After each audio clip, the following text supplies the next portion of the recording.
Ada yang mengatakan channel ini tak akan tembus 500 subscriber. Setujukah Anda? Jika iya, jangan lagi like dan subscribe, karena pada saatnya channel ini akan ditutup.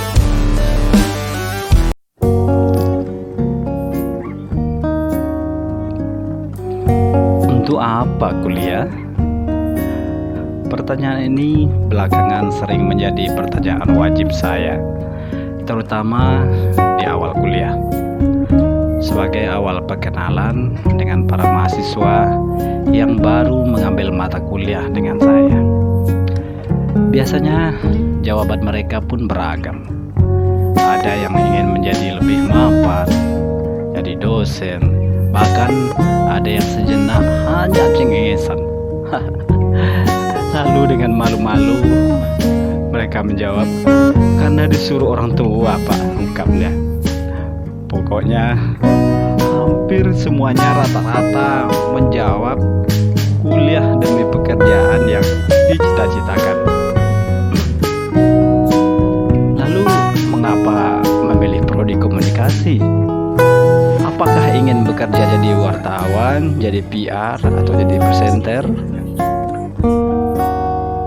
Sebagian kecil ada yang mengiyakan juga. Sebagian lagi justru punya jawaban yang mengejutkan. Ternyata lulus di prodi komunikasi hanya karena kebetulan. Tadinya katanya hanya untuk melengkapi pilihan. Ternyata lulus di sini beneran. Ya, begitulah jawaban mereka. Tentu saja saya lantas tak mematahkan, karena jujur dulu saya lulus komunikasi juga karena kebetulan. Tadinya pilihan pertama saya justru manajemen. Pilihan ini juga demi sebuah pekerjaan sebenarnya yang saya impikan. Bisa bekerja kantoran. Hingga lulus prodi komunikasi saya anggap dulu juga sebuah kecelakaan. Nah, saat itu lantas saya pun mencari jalan, menghubungi orang dalam agar bisa pindah jurusan. Pas pula kebetulan saya punya paman dosen yang saat itu menjabat sebagai asisten 2 program pasca sarjana IAIN Suskaria waktu itu, tepatnya 20 tahun silam. Nah, apalagi kata teman-teman, ia bisa pindah jurusan karena ditolong sang paman saya tadi. Saya pun tak mau ketinggalan. Begitu masuk ke ruangan, langsung saya kemukakan alasan ingin pindah ke manajemen agar setamat kuliah saya bisa kerja kantoran. Sang paman pun hanya diam sambil terus melanjutkan pekerjaan. Akhirnya dengan nada suara pelan ia mengatakan, bisa jadi kelulusanmu itu sudah ketetapan Tuhan. Sebelumnya saya malah tak tahu kalau ternyata kamu ikut ujian masuk IAIN, katanya saat itu. Walau berbagai alasan saya kemukakan, ternyata tak cukup meluluhkan hati sang paman. Ia hanya diam sampai akhirnya ia mengatakan,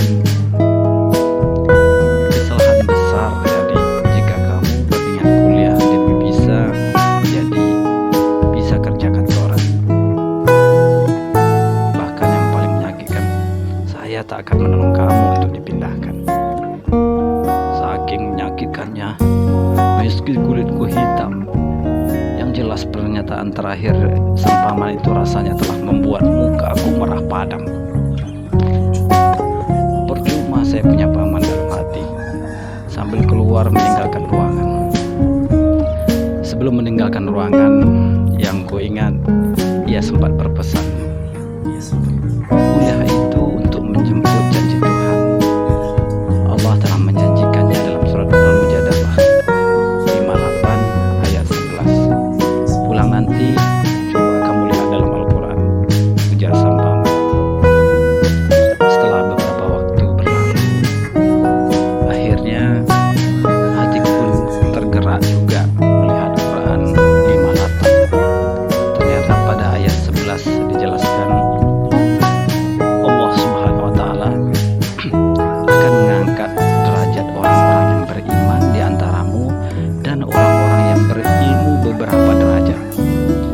Allah Subhanahu wa Ta'ala maha teliti apa yang kamu kerjakan.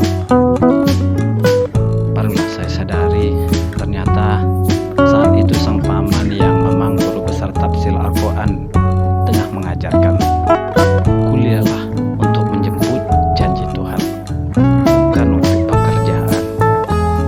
Orang yang berilmu dan berimanlah yang akan diangkat derajatnya oleh Tuhan. Dengan kuliah lebih kepada ilmu, ternyata semuanya pun jadi sejalan.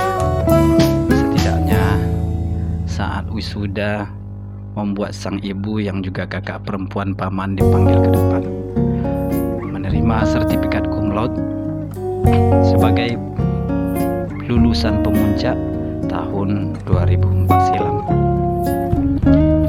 Walaupun bertahun-tahun sertifikat cum laude-ku hanya jadi pajangan, namun akhirnya ternyata Allah mewujudkan sebuah cita-cita yang semula bagiku hanya sekedar impian.